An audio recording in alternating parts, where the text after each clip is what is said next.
literate is knowing how to make your money work for you and not work for money.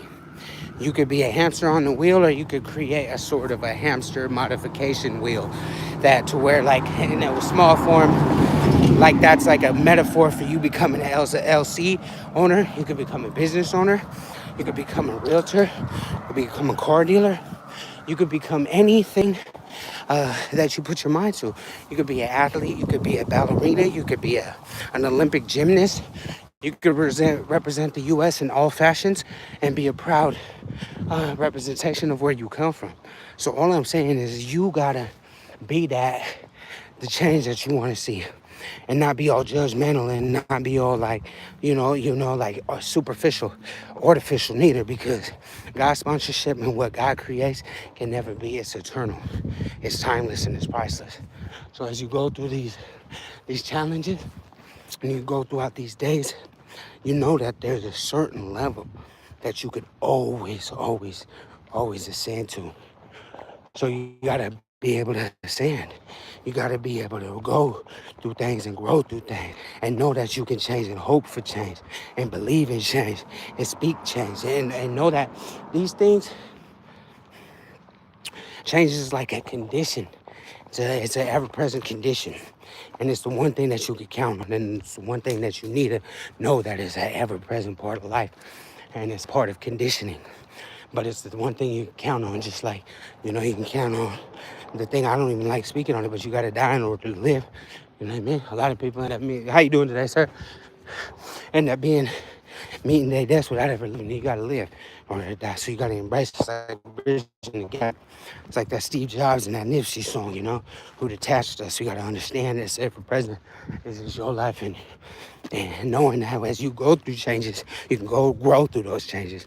And you got to be the one that knows that. You got to have that growth state of mind. I'm doing today, ma'am.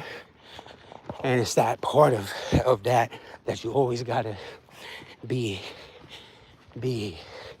bold in, courageous in. Don't have, you know what I mean? You got to have thick skin. You got to have backbone. You got to have the shoulders that can sustain the city and the town. You know what I mean? Hold it down, fam. Stay down for your crown. It's another feather for your woe bonnet and a jewel for your crown. So my kings, my chiefs, you know what I mean? You gotta understand what it means. You gotta be a leader amongst men. So I'm trying to build my fellow man up so that my man can hold his fam up. My mans can hold his town up. My fans can hold his village, his tribe, his community, his city, his country, whatever it is. He can hold that up because he got the mental faculties to do it. Can't nobody really, that's what brother seek, brother do. Each one teach one, each one reach one.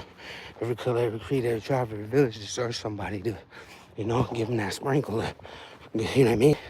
Yeah, just like, bro, you can do it. You just gotta get up a little bit earlier, drink a little bit more water, think about what you're putting into your body and into your mind, and think about how you could be that change that you want to see in your life. You want to see some changes in your life, and be the one who has the most power in those changes is the Most High, because the Most High ordains and sponsors everybody's life. So at the same time, you gotta always remember, ask God for it, and anything's possible, fam. So just stand on it. Spoken, try to send up your word. I'll try to send up your word. Sasquatch Warrior Chief just tapping in to let y'all know I'm at it again. I'm at it. I'm always at it. I'm an addict. I'm addicted to life. I'm just trying to be more pro-social with my behaviors and build up my brothers, my neighbors, my peoples. Avoid every color, every creed, every tribe, every village, everybody that knows and doesn't know. But now you know that you the one who needs to really ask God for it. Pray. The power of prayer is so fundamental.